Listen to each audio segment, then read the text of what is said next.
মুমিনের জীবনে হারানোর কিছু নাই, মুমিনের জীবনে হারানোর কিছু নাই। রাসূলুল্লাহ সাল্লাল্লাহু আলাইহি ওয়াসাল্লাম বলেছেন, আজাবান লিআমরিল মুমিন ইন্না আমরাহু কুল্লাহু লাহু খাইর। ঈমানদারের, মুমিনের অবস্থাটা অবাক করার মতো। যাই তার জীবনে ঘটুক না কেন, এটাই তার জন্য কল্যাণকর। যখনই আপনি কোনো বিপদে পড়বেন, রাত আপনাকে চারিদিক থেকে ঘিরে রেখেছে, তখন আপনি দিনের প্রত্যাশায় আল্লাহর উপর তাওয়াক্কুল করুন। যত বড় বিপদই হোক না কেন, আল্লাহর সে কি বিপদ বড় নাকি? বুঝেন নেই? আপনার বিপদ কি আল্লাহর ক্ষমতার চেয়ে বড়? আপনার বিপদ কি আল্লাহর মার্সির চেয়ে বড়? আপনার কতটুকু সমস্যা আছে? রাসূল সাল্লাল্লাহু আলাইহি ওয়াসাল্লাম বলেছেন হাদিসে কুদসিতে, আল্লাহ তাআলা বলেন, এ মানুষ, পৃথিবীর সকল মানুষ আদম থেকে শুরু করে কিয়ামত পর্যন্ত যত লোক আসবে, সকল জিন, তারা যদি কোনো একটা জায়গায় একত্রিত হয় এবং তারা সবাই যদি তাদের মনে যা চায় তা তারা চায় আমার কাছে, আমি তারা যা চেয়েছে আমি তাদেরকে সবাইকে তা দিয়ে দিই, তাহলে আমার রাজত্বে ততটুকু টান পড়বে না যতটুকু টান একটা বিশাল বড় সমুদ্রে একটা সুই ঢুকিয়ে দেওয়ার পর ওই সুইতে যতটুকু পানি উঠে ততটুকু রাজত্বে টান পড়বে না।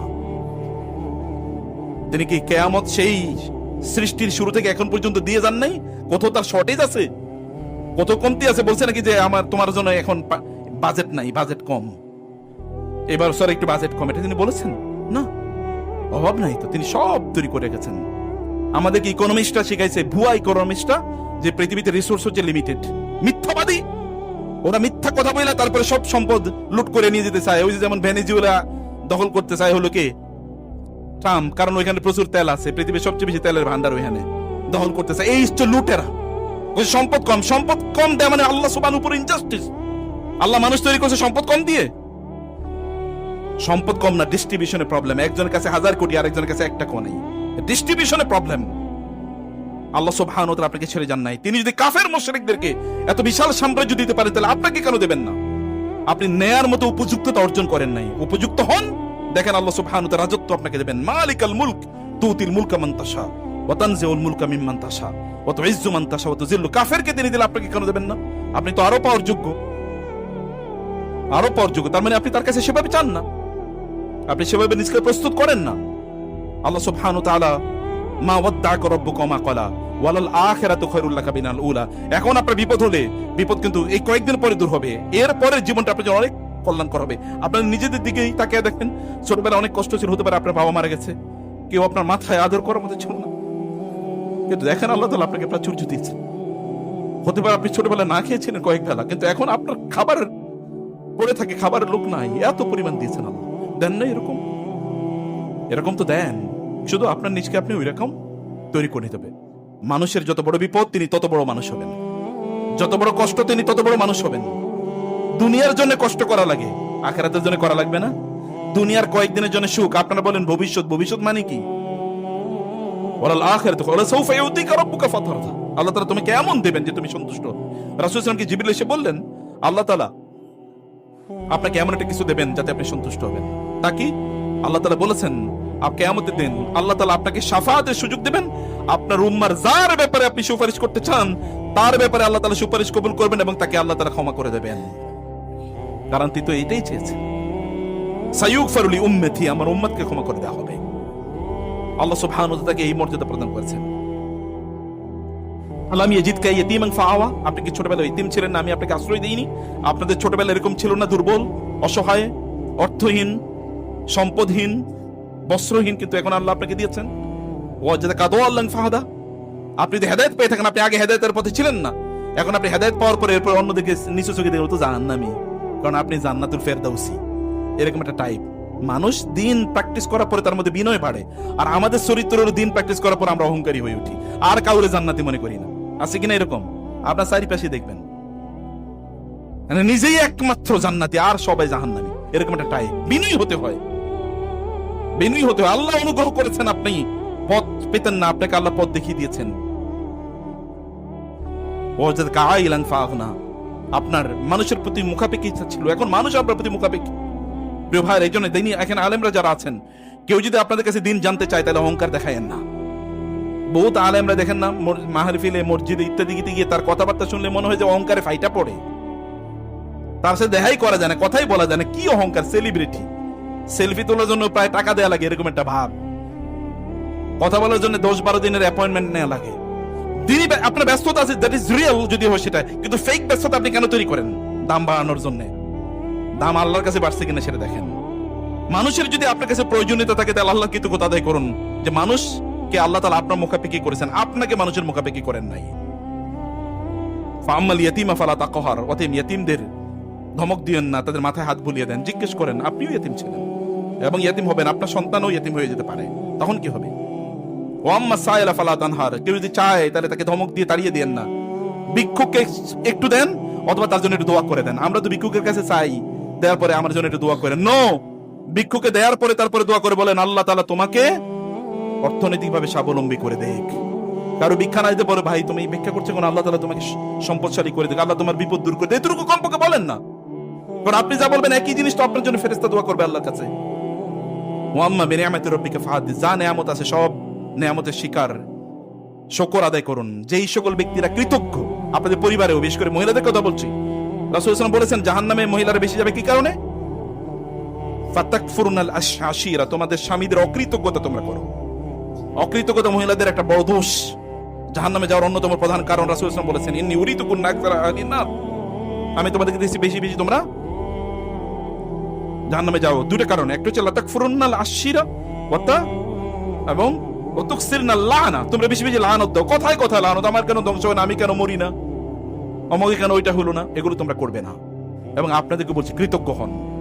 আপনার এখনকার অবস্থা, আপনি সুস্থ তো, এবং বলেন আপনার কি কি নিয়ামত আছে, আপনার নাই কি কি, এটা কেন বলেন, আপনার কি কি আছে সেটা বলেন। দেখেন না কারো চোখ নাই, কারো পা নাই, কারো হাত নাই, কারো পেট নাই, কারো শরীরের অঙ্গ প্রত্যঙ্গ কাজ করে না, এগুলো তো আপনার কাজ করে।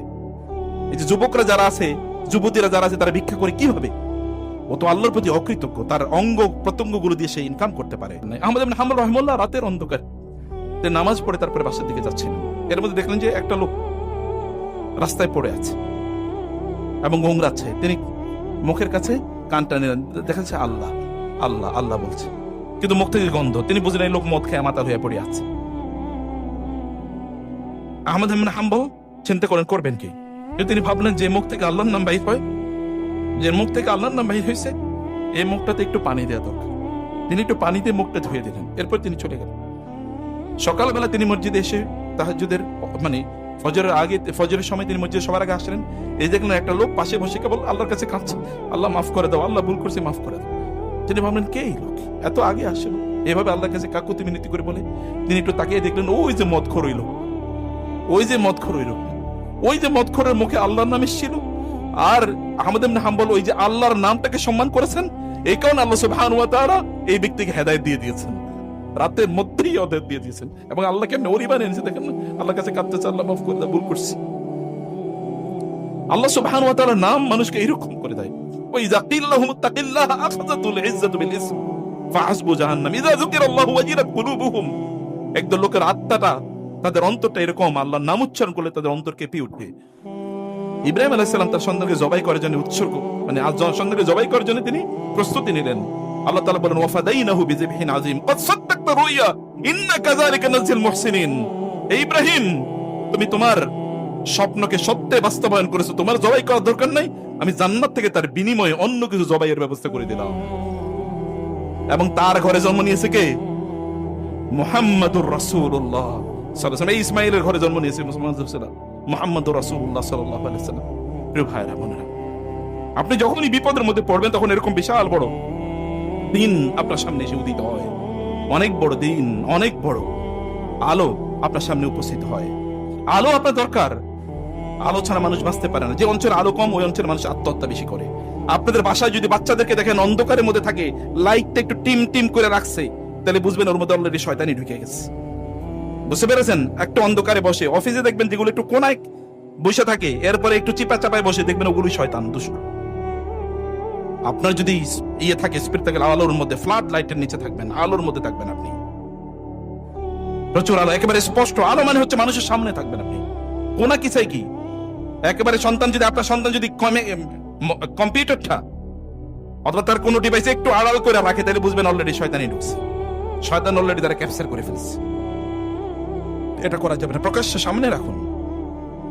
আলোর মধ্যে মানুষ ভালো থাকে। আলো অন্ধকার এর সাথে কি আসে? ক্ষতি আসে। আপনি দেখেন না সূরাতুল ফালাকে আমরা দোয়া করি না, ওমিন শাররি গাসিকিন ইযা ওয়াকাব। গাসিকিন মানে রাতের ভয়াবহ অন্ধকার, ক্ষতিকর। ইযা ওয়াকাব, যখন সে তার ক্ষতির প্রভাব চারিদিকে বিস্তার করে দেয়। সেখান থেকে আল্লাহর কাছে আশ্রয় চাইতে আল্লাহ সুবহানাহু ওয়া তাআলা আমাদেরকে বলেছেন। প্রিয় ভাইরা, রাতের অন্ধকার বাড়ে শেষের দিকে, এটাকে সুবহে কাযেব বলে আপনারা জানেন। আপনি মনে করছেন কি আলো, কিন্তু আসলে অন্ধকার। তখন অন্ধকার আরো বাড়ে, অন্ধকার রাতের শেষের দিকে বাড়ে, তার মানে আলো একটু পরে, কিছুক্ষণ পরে সুবহে সাদেক হবে। অতএব আপনি যদি অনেক বেশি টেনশনে থাকেন, তাহলে আপনাকে কংগ্রেচুলেশন, আপনার সামনে বড় মুক্তি অপেক্ষা করছে। আপনার যদি গত বছর খারাপ যায় থাকে, তাহলে এবছর অনেক ভালো যাবে, আপনাকে কংগ্রেচুলেশন, নো প্রবলেম। কেবল আপনাকে আল্লাহ সুবহানাহু ওয়া তাআলা এর প্রতি ঈমান আনতে হবে। আপনার সাথে কেউ যদি বিট্রে করে, আত্মীয়স্বজন, বন্ধু বান্ধব, ভাই বোন, তাইলে মনে রাখবেন ইউসুফ আলাইহিস সালাম ভাই বোনের ষড়যন্ত্র এবং চক্রান্তের পরে সম্রাট হয়েছেন। আপনার যদি চাচা জেঠারা আপনার কাছে বিরোধিতা করে, তাহলে মনে রাখবেন যে চাচা জেঠারা বিরোধিতা করেছে শুআয়ব আলাইহিস সালাম, নূহ আলাইহিস সালামের বিরুদ্ধে, কিন্তু তার সর্বশ্রেষ্ঠ নবী। আপনি যদি বাবা আপনার বিরোধিতা করে থাকে বা সন্তানরা বিরোধিতা আপনার করে থাকে, তাহলে মনে করবেন ইব্রাহিম আলাইহিস সালামের বাবা তার বিরোধিতা করেছে। তিনি শুধুমাত্র একজন নবী নন, শ্রেষ্ঠতম নবী না, তিনি হচ্ছে মুসলিম উম্মার বাবা। মিল্লাত আবিকুম ইব্রাহিম, তোমাদের জাতির পিতা তিনি। তিনি হুয়া সাম্মাকুমুল মুসলিমিন, তিনি তোমাদের নাম রাখছেন মুসলিম। আমরা মুসলিম, এটা নাম রাখছেন কে? ইব্রাহিম আলাইহিস সালাতু ওয়াস সালাম। আপনি যদি আপনার ঘর থেকে, আপনার এলাকা থেকে বিচ্যুত হয়ে থাকেন, আপনাকে দেশ থেকে তাড়িয়ে দেওয়া হয়েছে, তাহলে মনে রাখবেন এই দেশের মালিক আপনি হবেন। রাসূলুল্লাহ সাল্লাল্লাহু আলাইহি ওয়াসাল্লামকে ওরা দেশ থেকে তাড়িয়ে দিয়েছিল, মদিনায় গিয়ে তিনি হয়েছেন প্রেসিডেন্ট। তার 8 বছর পরে মক্কাবাসীরা তাকে স্বাগত জানিয়েছে, মক্কা তার কাছে আত্মসমর্পণ করেছে। এটা ন্যাচারাল হিস্ট্রি, এরকমই ঘটে। কেবল আপনাকে সত্যপন্থী হওয়া লাগবে, কেবল আপনাকে হকের পথে, সত্যের পথে থাকতে হবে, এতটুকুই। তো আমাদের অস্থিরতা কমে না, অস্থিরতা কমানোর জন্য ফেসবুকে ঢুকি, অস্থিরতা আরো বাড়ে। তা কমানোর জন্য এরপরে সিনেমা দেই, অস্থিরতা আরো বাড়ে। এরপরে আমরা কি গান শুনি, তারপরে অস্থিরতা আরো বাড়ে। এরপরে মদ খাই, অস্থিরতা আরো বাড়ে। এরপরে আত্মহত্যা, এরপরে ফ্রাস্ট্রেশন, এরপরে আর ভাল লাগে না। যুবকদের একটা নতুন বক্তব্য বাইরেছে, ভাল লাগে না কিছু। ভাল লাগে না, তোমার ভাল লাগবে কিভাবে মিয়া? তুমি তো ভালো লাগার জায়গায় আসছো নাকি? যারা দিনের পথে আছে, দেখো তাদের ভালো লাগা কোথায় আছে। পুরো অস্তিত্ব জুড়ে তাদের পরিতৃপ্তি, প্রশান্তি। প্রশান্তি, সুখ, এটা এমন একটা জিনিস, এটা সাধারণ মানুষের ভাগ্যে জোটে না। এটা একটা অসাধারণ জিনিস, অসাধারণদের ভাগ্যে এটা জোটে, যারা আল্লাহ সুবহানাহু ওয়া তাআলা এর সাথে সম্পর্ক রাখেন। আপনার এমন কোন মানুষ নাই যে মানুষের জীবনে কোনো সুখ সমস্যা নাই। যদি সমস্যা ছাড়া কোনো মানুষ থাকতো এই পৃথিবীতে, তাহলে তার নাম হতো মুহাম্মাদুর রাসূলুল্লাহ সাল্লাল্লাহু আলাইহি ওয়াসাল্লাম। কিন্তু তার জীবনে কষ্ট সবার চেয়ে বেশি। কেমন কষ্ট? ছোটবেলায় জন্মের আগে বাবা মারা গেছে, জন্মের 5 বছর পরে মা মারা গেছে, এরপরে দাদা মারা গেছে হলো 8 বছর পর। এরপর তিনি ইয়াতিম, কেউ নাই চারিদিকে। চাচার ঘরে বড় হন, চিন্তা করে কোনো ভাই বোন নাই, চাচার ঘরে তিনি বড় হচ্ছে। বাবা যে অনেক সম্পদ রেখে গেছেন এরকম কোনো কিছু না, এরকম ইয়াতিম অবস্থায় তিনি বড় হয়েছে। তারপরে বিয়ে করেছেন, সন্তান হয়েছে। তার জীবদ্দশায় সবগুলো সন্তান মারা গেছে, একজন ছাড়া, ফাতেমা রাদিয়াল্লাহু আনহা ছাড়া 6 সন্তানই মারা গেছে তার সামনে, তার চোখের সামনে। এইরকম কষ্ট আপনি একটা মানুষ দেখাতে পারবেন আপনার জীবনে? চিন্তা করে দেখেন, আপনার সবগুলো সন্তান মারা গেছে। ইজ ইট পসিবল আপনার একটা সন্তান অসুস্থ হবে, এরিতে আপনার মাথা গরম হয়ে যায়? আর তার সবগুলো সন্তানকে তিনি নিজে কবর দিয়েছেন। এরপরে তো যুদ্ধের ময়দানে সবচেয়ে ভালো মানুষ, যদি কারো ক্ষতি করতো তাহলে তিনি ক্ষতির শিকার হতেন, কিন্তু সমাজের সবচেয়ে ভালো মানুষ, তিনি সমাজে সবচেয়ে বেশি কষ্ট পেয়েছেন। তাকে যারা আল আমিন আস-সাদিক বলতো, তাকে যারা তাদের সম্পদগুলো তার কাছে গিয়ে ডিপোজিট রেখেছে, তারাই তাকে হত্যা করার জন্য পরিকল্পনা করছে। তার আপন চাচা, তার চাচি, তার ভাই বাদাররা তাকে হত্যা করার জন্য পরিকল্পনা করে, তাকে গালিগালাজ করে তার সামনে, অথচ তিনি সবচেয়ে ভালো মানুষ, কিচ্ছু বলেন না। হে লোকেরা, আমি তোমাদেরকে ভালো কথা বলি, ওয়ানা আদুকুম ইলা সাবিলির রাশাদ, আমি তোমাদেরকে জান্নাতের পথ দেখাই, আর তোমরা কেন আমার গালি দিচ্ছ? আমি কি তোমাদেরকে কোনো খারাপ কথা বলছি? ওয়ানা লাকুম নাসিহুন আমিন, আমি তোমাদেরকে জাহান্নাম থেকে বাঁচাতে চাই, আমি তো এতটুকুই বলি। আমি কি বলি? আমি তোমাদেরকে কেবল বলি তোমরা আল্লাহর ইবাদত করো, আমি খারাপ কিছু বলছি? তো তারপরে তারা তাকে হত্যা করার জন্য পরিকল্পনা করে, তার মাথার উপর ওঠের নাড়ি বুড়িগুলো দেয় যেন তিনি শ্বাসরুদ্ধ হয়ে যেন তিনি মারা যান। এইরকম একটা সিচুয়েশনে আপনি যদি যান, আপনি যদি এরকম দেখেন, তাহলে আপনার মন খারাপ করার কোনো কারণ নাই। আমি বরং বলবো কংগ্রেচুলেশন, কারণ মানুষের যত বড় বিপদ তিনি তত বড় মানুষ হবেন, যত বড় কষ্ট তিনি তত বড় মানুষ হবেন। দুনিয়ার জন্য কষ্ট করা লাগে, আখিরাতের জন্য করা লাগবে না। দুনিয়ার কয়েকদিনের জন্য সুখ, আপনারা বলেন ভবিষ্যৎ, ভবিষ্যৎ মানে কি? বলে আমি ভবিষ্যতে যেন একটু ভালো থাকতে পারি, মানে রিটায়ারমেন্টে যাবো, এরপরে আপনি ভালো থাকবেন, একটু চা খাবেন, একটু ঘুরবেন, এটাই তো ভবিষ্যৎ। আর পোলাপাইন ভবিষ্যৎ মনে করে এখন পড়াশোনা করছি, কয়েকদিন পরে একটা চাকরি পাবো, এরপরে মাস্তি মাউজ করে ঘুরবো, এটাই তো ভবিষ্যৎ। এত শর্ট টার্ম ভবিষ্যৎ নিয়ে যদি আপনার এত ব্যস্ততা থাকে, তাহলে লং টার্ম ভবিষ্যৎ, মৃত্যুর পর যে ভবিষ্যৎ, সেই ভবিষ্যতের জন্য প্রস্তুতি কই? তার জন্য কাজ কোথায়? সেটার জন্য আপনাকে অবশ্যই কাজ করতে হবে। আপনার রব আপনাকে সেই ভবিষ্যতের কথাই আপনাকে বলছেন। আপনার রব আপনাকে ছেড়ে যান নাই, তিনি কখনোই আপনাকে ছেড়ে। আপনি কষ্ট থাকলেও আপনি বলুন আপনার রব আল্লাহু মাই, বলতে পারেন যদি এটা, তাহলে বুঝতে আল্লাহু মা'ানা, আল্লাহ আমাদের সাথে আছেন, ইন্নাল্লাহা মা'ানা, আল্লাহ আমাদের সাথে আছেন। এটা বলতে পারলে, বিশ্বাস করতে পারলে আপনার বিপদ আল্লাহ তাআলা দূর করে দেবেন। যত বড় বিপদই হোক না কেন, আল্লাহর সে কি বিপদ বড় নাকি? বুঝেন নেই? আপনার বিপদ কি আল্লাহর ক্ষমতার চেয়ে বড়? আপনার বিপদ কি আল্লাহর মার্সির চেয়ে বড়? আপনার কতটুকু সমস্যা আছে? রাসূল সাল্লাল্লাহু আলাইহি ওয়াসাল্লাম বলেছেন হাদিসে কুদসিতে, আল্লাহ তাআলা বলেন, এ মানুষ, পৃথিবীর সকল মানুষ আদম থেকে শুরু করে কিয়ামত পর্যন্ত যত লোক আসবে, সকল জিন, তারা যদি কোনো একটা জায়গায় একত্রিত হয় এবং তারা সবাই যদি তাদের মনে যা চায় তা তারা চায় আমার কাছে, আমি তারা যা চেয়েছে আমি তাদেরকে সবাইকে তা দিয়ে দেই, তাহলে আমার রাজত্বে ততটুকু টান পড়বে না যতটুকু টান একটা বিশাল বড় সমুদ্রে একটা সুই ঢুকিয়ে দেওয়ার পর ওই সুইতে যতটুকু পানি উঠে, ততটুকু রাজত্বে টান পড়বে না। তিনি কি কিয়ামত সেই সৃষ্টির শুরু থেকে এখন পর্যন্ত দিয়ে যান নাই? কোথাও তার শর্টেজ আছে, কত কমতি আছে? বলছে নাকি যে আমার তোমার জন্য এখন বাজেট নাই, বাজেট কম, এবার স্যার একটু বাজেট কম, এটা তিনি বলেছেন না? অভাব নাই তো, তিনি সব তৈরি করে রেখেছেন। আমাদেরকে ইকোনমিস্টরা শিখাইছে, ভুয়া ইকোনমিস্টরা, যে পৃথিবীতে রিসোর্স হচ্ছে লিমিটেড। মিথ্যাবাদী, ওরা মিথ্যা কথা বলে তারপরে সব সম্পদ লুট করে নিয়ে যেতে চায়। ওই যে যেমন ভেনেজুয়েলা দখল করতে চায় হলো কে? ট্রাম্প, কারণ ওইখানে প্রচুর তেল আছে, পৃথিবীর সবচেয়ে বেশি তেলের ভান্ডার ওইখানে, দখল করতে চায়। এই হচ্ছে লুটেরা। সম্পদ কম, সম্পদ কম দেয় মানে আল্লাহ সুবহানাহু উপর ইনজাস্টিস। আল্লাহ মানুষ তৈরি করছে সম্পদ কম দিয়ে? সম্পদ কম না, ডিস্ট্রিবিউশনের প্রবলেম। একজনের কাছে 1000 কোটি, আরেকজনের কাছে 1 টাকাও নাই, ডিস্ট্রিবিউশনের প্রবলেম। আল্লাহ সুবহানাহু ওয়া তাআলা আপনাকে ছেড়ে যান নাই। তিনি যদি কাফের মুশরিকদেরকে এত বিশাল সাম্রাজ্য দিতে পারেন, তাহলে আপনাকে কেন দেবেন না?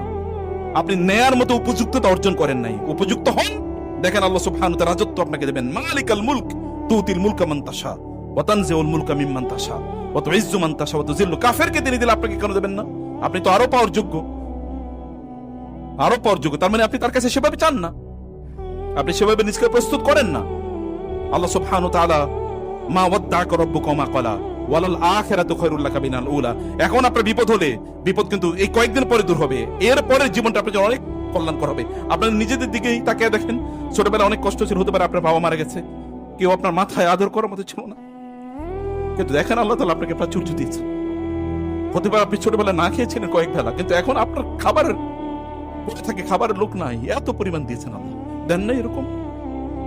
এরকম তো দেন, শুধু আপনার নিজকে আপনি ওই রকম তৈরি করে দেবেন।